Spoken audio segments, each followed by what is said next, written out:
Gormenghast. Chapter 23.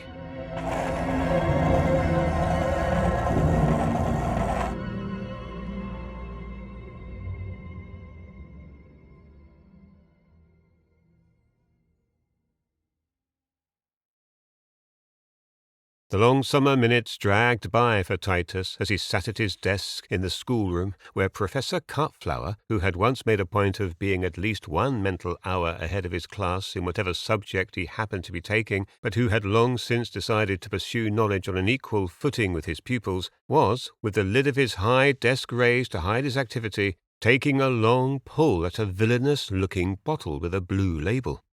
The morning seemed endless.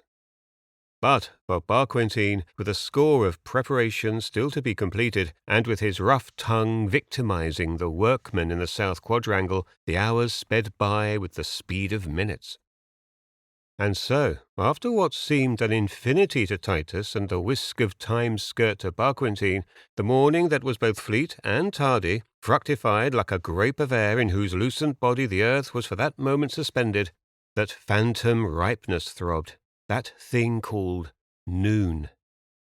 Before it had awoke to die on the instant of its waking, a score of bells and clocks had shouted midday, and for a minute after its death, from near and far, the clappers in their tents of rusted iron clanged across Gormenghast. It was as though no mechanism on earth could strike or chain that ghost of time. The clocks and the bells stuttered, boomed, and rang. They trod with their iron imprint. They beat with their ancient fists and shouted with archaic voices.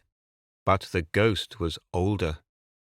Noon, ripe as thunder and silent as thought, had fled unfingered. When every echo had died from even those clocks in the western outcrops, whose posthumous tolling was proverbial, so that the phrase, late as a western chime, was common in the castle, when every echo had died, Titus became aware of another sound. After the languid threnody of the chimes, this fresh sound, so close upon the soft heels of the pendulums, appeared hideously rapid, merciless, and impatient. It had the almost dreamlike insistence, for all its actuality, of some hound with feet of stone or iron, or some coursing beast that, rattling its capacious and unalterable way in the wake of its prey, was momentally closing the gap between evil and innocence. Titus heard the sound as though its cause were alongside. Yet the corridor down which he was moving was empty, and the tapping of the crutch was in reality coming from a parallel passageway, and Barquentine, although only a few yards from him, was separated from the boy by a solid wall of stone. As Titus came to a halt, his heart beating, his eyes narrowed, and an expression of hatred came over his childish features, an expression hardly credible in so young a face. To him, Barquentine was the symbol of tyranny, of age, of all that held him back from summer days among the woods, from diving in the moat with his friends, from all he longed for. As he stood, shuddering with his hot uprising of fear and detestation, he listened intently. In which direction, behind that wall of stone, was the crutch travelling? At either end of Barquentine's corridor, subsidiary passages led into the corridor in which Titus now stood. It seemed to him that the master of ritual was moving rapidly in a parallel direction to his own. He turned and began to retrace his steps, but the corridor was suddenly darkened by a solid block of professors who bore down upon him with a fluttering of Ethiop draperies and a fleet of mortarboards. His only hope was to run in the original direction and cross the communicating passage and away before Barquentine's possible arrival at that juncture. He began to run. It was not because of any particular misdeed or rational fear that he ran.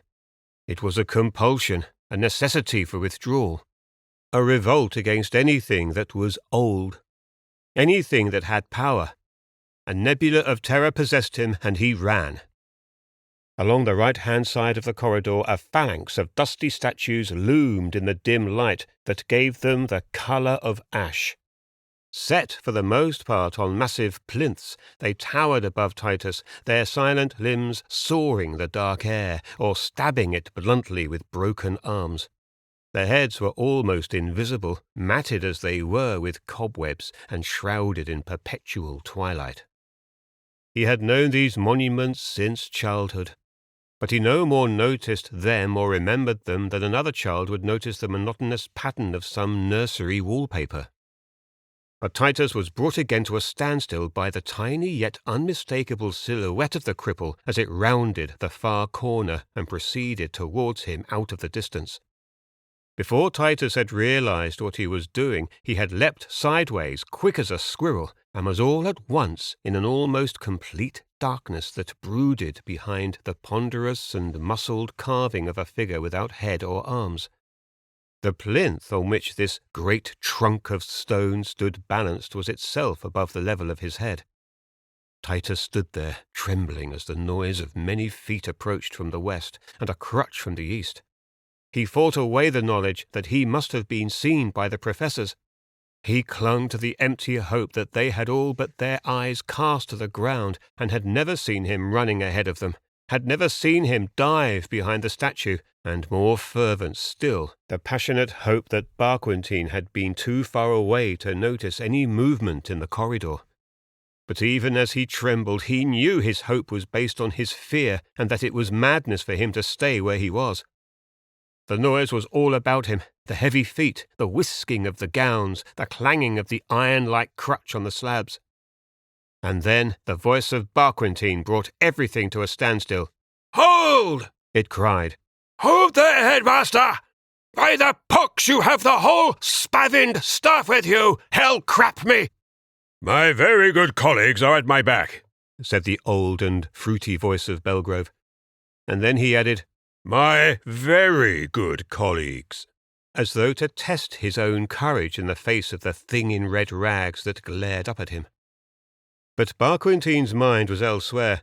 "Which was it?" he barked, taking a fresh hop in Belgrove's direction. "Which was it, man?" Belgrove drew himself up and struck his favourite position as a headmaster, but his old heart was beating painfully.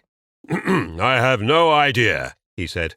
"No idea whatsoever as to what it can be to which you are referring." His words could not have sounded heavier or less honest. He must have felt this himself, for he added, "Not an inkling, I assure you." "Not an inkling! Not an inkling!" Barquentine cried. "Black blood on your inklings!" With another hop and a grind of the crutch, he brought himself immediately below the headmaster. "By the reek of your lights, where was the boy in this corridor? There was a boy just now. What? There was a slippery pup just now. Do you deny it?" "I saw no child," said Belgrove, "slippery or otherwise." He lifted the ends of his mouth in a smirk where they froze upon his own little joke. Barquentine stared at him, and if Belgrove's sight had been better, the malice in that stare might have unnerved the old headmaster to the brink of his undoing. As it was, he clenched his hands under his gown, and with a picture of Titus in his mind, Titus whose eyes had shone at the sight of the marbles in the fort, he held on to the lies he was telling with the grip of a saint. Barquentine turned to the staff who were clustered behind their headmaster like a black chorus. His wet, ruthless eyes moved from face to face. For a moment the idea crossed his brain that his sight had played him false, that he had seen a shadow. He turned his head and stared along the line of silent monuments. Suddenly his spleen and frustration found vent, and he thrashed out with his stick at the stone torso at his side. It was a wonder that his crutch was not broken. "There was a whelp!" he screamed. "But enough of that! Time runs away! Is all prepared? What? Is all in readiness? You know your time of arrival? You know your orders? By hell, there must be no slips this afternoon!" "We have the details," said Belgrove in so quick and relieved a voice that it was no wonder that Barquentine darted at him suspiciously. "And what's your bloody joy in that?" he hissed. "By hell, there's perfidity everywhere!" "My joy," said Belgrove, twice as slowly and ponderously, "springs from the knowledge which my staff must share with me, as men of culture, that a considerable poem is in store for them this afternoon." Barquentine made a noise in his throat. "And the boy, Titus," he snapped, "does he know what is expected of him?" "The 77th Earl will do his duty," said Belgrove. This last retort of the headmaster had not been heard by Titus, for the boy had found behind him in that darkness that where he had thought the wall of the corridor would support him as he leaned back in a sudden tiredness, there was no wall at all.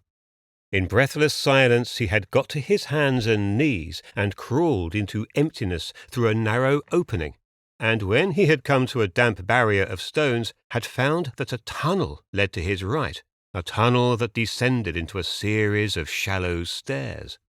He did not know that a few minutes later Barquentine was to strike his way down the centre of the corridor of statues, the staff dividing to let him pass, nor that after the staff had disappeared in their original direction, that Belgrove had returned alone, and had whispered thickly, "Come out, Titus! Come out at once and report to your headmaster!" And receiving no response, had himself worked his way behind the stone, only to find himself baffled and defeated in the empty darkness.